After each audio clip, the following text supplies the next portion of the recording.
memenuhi kewajiban Presiden Republik Indonesia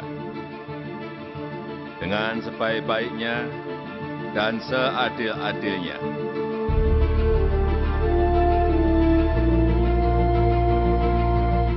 Inilah visi Presiden Joko Widodo untuk tanah air pada hari ulang tahun kemerdekaan Republik Indonesia ke-73. Visi tersebut memang sudah ditanamkan oleh Jokowi sejak pertama dilantik sebagai presiden pada 2014. Pemerintahan Jokowi Yusuf Kala tidak lagi menggunakan pola kebijakan luar negeri 1000 teman 0 musuh yang dicanangkan oleh Presiden Republik Indonesia ke-6 Susilo Bambang Yudhoyono khususnya pada isu-isu bilateral.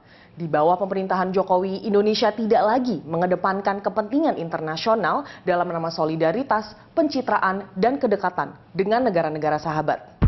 Dalam pemerintahannya, Jokowi mengedepankan kepentingan nasional.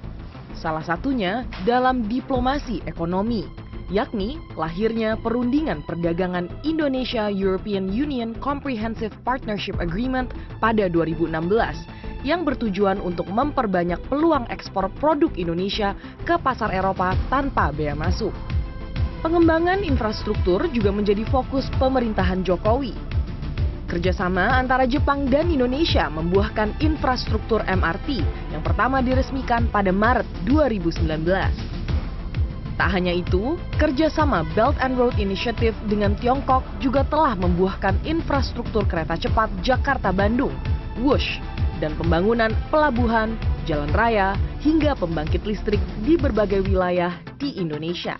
Di bidang ekonomi, RRT adalah salah satu mitra penting Indonesia.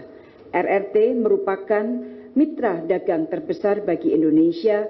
Menurut Menteri Luar Negeri Retno Marsudi, Tiongkok merupakan salah satu investor asing terbesar dengan nilai investasi lebih dari 7,4 miliar dolar Amerika atau 119 triliun rupiah. Namun seiring dengan mendalamnya hubungan ekonomi antara Indonesia dan Tiongkok, utang luar negeri Indonesia ke Tiongkok pun semakin membengkak. Tercatat pada 2014 utang Indonesia ke Tiongkok berada di angka 7,82 miliar dolar Amerika Serikat. Kini pada Juni 2024, utang Indonesia ke Tiongkok membengkak menjadi 23,06 miliar dolar Amerika Serikat atau meningkat hampir 200%. Meski begitu, di bawah pemerintahan Jokowi, posisi Indonesia di kancah internasional meningkat melalui keterlibatan aktif di berbagai forum konferensi tingkat tinggi. Sebagai tuan rumah KTT G20 pada 2022, Jokowi menekankan pemulihan ekonomi global pasca pandemi, inklusivitas, dan transisi energi berkelanjutan. Saya ingin Presidensi Indonesia di G20 tidak sebatas seremonial belaka. Indonesia mendorong negara-negara G20 untuk melakukan aksi-aksi nyata. Indonesia akan terus mendorong negara-negara G20 menghasilkan terobosan-terobosan besar.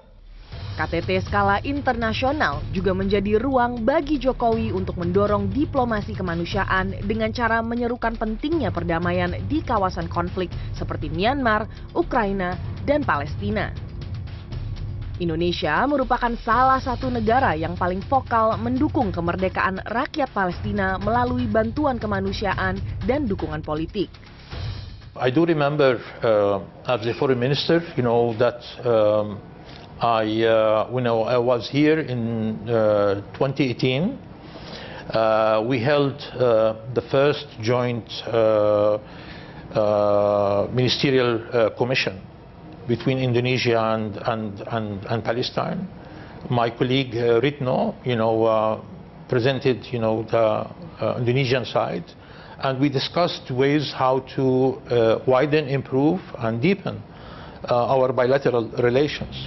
Dalam rapat dengan Komisi 1 DPR pada pertengahan September 2024, Menteri Luar Negeri Retno Marsudi yang purna tugas pada Oktober menitipkan isu Palestina kepada Komisi 1. Salah satu isu yang ingin saya titipkan terutama untuk Komisi 1 yang akan datang adalah mengenai Palestina. Tadi pimpinan menyampaikan mengenai Palestina. Jangan tinggalkan bangsa Palestina berjuang sendirian. Di tengah hak-hak mereka dirampas. Menjelang akhir 10 tahun masa jabatannya, Menteri Luar Negeri Retno menyampaikan upaya diplomasi Indonesia terus berkontribusi bagi kepentingan nasional dan dunia selama 1 dekade terakhir. Karena, to be very honest to you, Ibu Bapak, 10 tahun ini bukan tahun yang mudah bagi Indonesia karena situasi dunia yang sangat penuh tantangan. Diplomasi Indonesia berusaha terus memberikan kontribusi tidak saja untuk kepentingan nasional, tetapi juga berkontribusi kepada dunia. Presiden Jokowi akan purna tugas pada 20 Oktober. Selanjutnya, Presiden terpilih Prabowo Subianto akan melanjutkan tugas sebagai pemimpin negara. Menurut Guru Besar Hukum Internasional Universitas Indonesia Hikmahanto Juwana, salah satu tanggungan terbesar pemerintahan Prabowo adalah mengumpulkan investor asing untuk mengamankan pembangunan ibu kota Nusantara di Kalimantan Timur. Jadi itu akan dicari dari berbagai sumber dari berbagai negara, tapi memang satu hal yang perlu kita pahami terkait dengan IKN untuk investor mau masuk adalah keberlanjutan. Kalau misalnya keberlanjutan itu dianggap tidak ada, ya investor akan tidak enggan ya mereka masuk. Tapi kalau misalnya keberlanjutan itu ada dan ini ditunjukkan oleh pemerintahan Prabowo, maka saya yakin dari manapun mereka akan masuk. Lantas, apakah gua diplomasi pemerintahan Jokowi akan menjadi warisan atau sebaliknya menjadi tanggungan bagi pemerintahan Prabowo?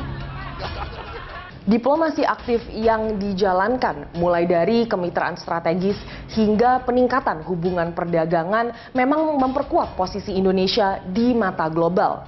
Namun hasil konkret dalam beberapa kasus seperti dampak perjanjian perdagangan dan perjanjian ekonomi masih butuh waktu agar bisa diukur secara signifikan. Karmel Mursalim, Fajar Bolivia, Jakarta.